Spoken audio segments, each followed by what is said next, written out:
What's up, guys? Today we are going to be making a Manhattan. Not just any Manhattan, we are going to be making a perfect Manhattan, okay? Sweet Manhattan is the classic way of doing it. It's just rye or bourbon if you choose bourbon, sweet vermouth, and Angostura bitters, all right? I prefer my Manhattans to be perfect, so I split the vermouth between half sweet and half dry. That makes it a perfect Manhattan. Okay, so let's get into it. Let's start mixing. All right, we need 2 ounces of rye or bourbon if you're choosing bourbon.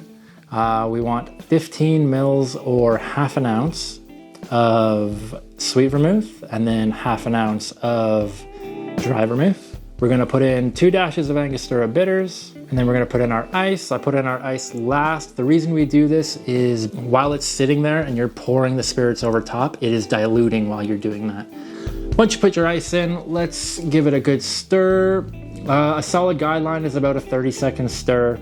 Bring out your coupe. I'm using a Nick and Nora. Pour it in there. We're gonna garnish it off with a brandied cherry. Pour it in that Nick and Nora, and you've got yourself a beautiful, perfect Manhattan. Okay, it's always a beautiful color, right? Nice, like dark amber. The Manhattan cocktail was like created back in the late 1800s at a New York City bar called the Manhattan Club. Okay, ever since then, it's been like one of the most popular cocktails on the planet. Everybody knows a Manhattan. Traditionally it should be done with a rye, okay? Like I said, you can use bourbon. I always like to go rye because it adds like this spicy note. It's a little bit drier as well, so I feel like the sweet vermouth plays a bigger part in the drink at that point, okay? It's an incredibly simple cocktail and one that you should definitely keep in your arsenal of cocktails to be making, okay? Play around with your vermouths as well.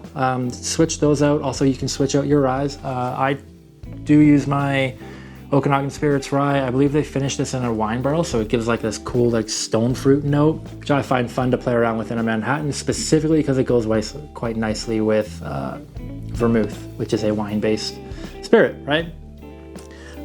Play around with your spirits, find the ones that work best for you, and then yeah, once you do that, continue playing around because there are always going to be more cool variations. All right, until next time, guys, stay stirring and cheers.